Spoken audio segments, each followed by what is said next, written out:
Check करना है कि क्या 6 के power n can and with digit 0, जिसमें n क्या है तो एनी नेचुरल नंबर। तो दो तीन तरह से इसको हम समझने का प्रयास करते हैं। तो 6 के पावर n, जिसमें n क्या हो सकता है नेचुरल नंबर। नेचुरल नंबर मतलब 1 भी हो सकता है, 2 भी हो सकता है, 3 भी हो सकता है, 4, 5, 6 कुछ भी हो सकता है।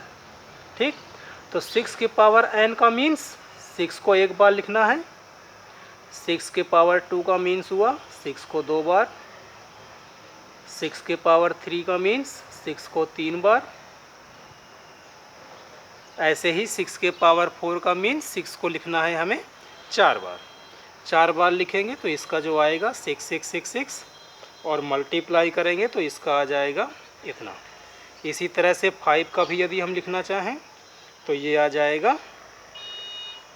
ठीक है, तो हम देख रहे हैं कि जो इनका एंड डिजिट है, लास्ट डिजिट है, इसका लास्ट डिजिट 6 है, इसका भी लास्ट डिजिट 6 है, इसका भी लास्ट डिजिट 6 है, 6 है और 6 है।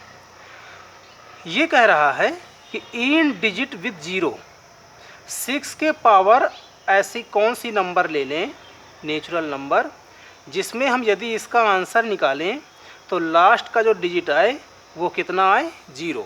ऐसा इसमें पॉसिबल है कि नहीं है, ये हमें चेक करके बताना है। वेदर चेक करके बताना है कि क्या कोई ऐसा नंबर हो सकता है यहाँ पर जिसका यदि हम मल्टीप्लाई इसको 6666 करें तो क्या लास्ट में कोई डिजिट 0 आ सकती है कि नहीं आ सकती है। ये तो उसका मीनिंग हुआ। ठीक है, तो अब हम बात करेंगे।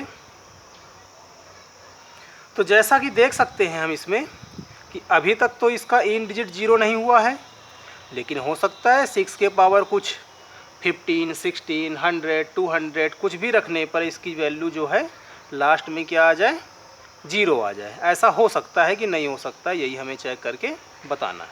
ठीक है, अब दूसरी तरह से हम समझेंगे कि यदि कोई नंबर है और उसका एंड डिजिट 0 है। ठीक है, जैसे कि मान के चलो ये हमने कोई नंबर ले लिया और इसका जो लास्ट डिजिट है वो कितना है 0 है। ठीक है, यदि इसका एंड डिजिट 0 है तो ये 10 से डिविजिबल होगा कि नहीं होगा, तुरंत हो जाएगा। कोई सा भी नंबर ले लेते हैं हम, अगर वो एंड डिजिट उसका 0 है तो वो 10 से क्या होगा डिविजिबल होगा। ठीक, ये हमने पढ़ा भी है 10 की डिविजिबिलिटी में। तो यदि कोई नंबर के लास्ट में 0 है, एंड डिजिट 0 है, तो वो 10 से डिविजिबल हो जाता है। 10 से डिविजिबल होने का मीन्स हुआ ये कि 10 मीन्स 2 and 5। 10 का मीनिंग क्या हुआ 2 × 5, 2 5 जा 10। तो वो नंबर जो है 2 से भी डिविजिबल होना चाहिए और 5 से भी डिविजिबल होना चाहिए। अर्थात यदि कोई नंबर एंड डिजिट विद 0 है तो वो नंबर 2 से भी डिविजिबल होना चाहिए और 5 से भी डिविजिबल होना चाहिए, दोनों से ही डिविजिबल होना चाहिए। तो यदि ये नंबर, ठीक है, यदि ये नंबर 2 और 5 दोनों से डिविजिबल है तो हम कह सकते हैं कि इसका एंड डिजिट 0 आ सकता है, आएगा। और यदि वो नंबर 2 और 5 से डिविजिबल नहीं है तो वो नंबर कभी भी एंड डिजिट विद 0 नहीं हो सकता है। ठीक, तो हम यहाँ पर लिखेंगे any number can and digit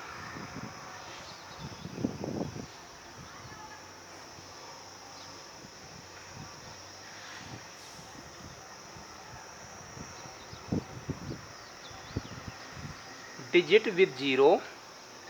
यदि कोई नंबर एंड डिजिट विद 0 है तो उस नंबर को 2 और 5 से डिविजिबल होना मस्ट है, must be divisible by 2 and 5, अर्थात उस नंबर के जो फैक्टर्स हैं वो 2 और 5 होने अनिवार्य हैं, निश्चित रूप से वो 2 and 5 से डिविजिबल होना चाहिए। तो 6 को चेक करते हैं।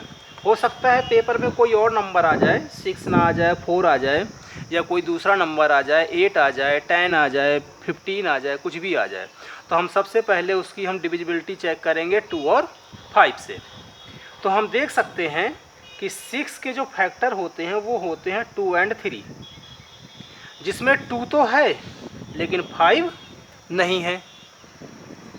तो हम इसमें लिखेंगे कि since 5 is not a factor of 6, 5 जो है वो 6 का फैक्टर नहीं है, क्योंकि इसमें 2 है, 3 है, बट 5 नहीं है। तो 5 इसका फैक्टर नहीं है, इसलिए हम सीधे सीधे इसको लिख सकते हैं कि 6 के पावर कोई सा भी n हो वो कभी भी इन डिजिट विद 0 नहीं होगा। Can not and with digit 0। ठीक है। ऐसा ही यदि हमें कोई दूसरा क्वेश्चन मिलता है, उसमें भी सबसे पहले हमें क्या करना है, उसकी डिविजिबिलिटी चेक करनी है 2 and 5 से। यदि उसके फैक्टर 2 और 5 हैं तो उसका इन डिजिट 0 आएगा, और यदि उसमें 2 है 5 नहीं है, या 5 है 2 नहीं है, या इन दोनों में से कोई सा भी नहीं है, तो वो कभी भी इन डिजिट विद 0 नहीं होगा।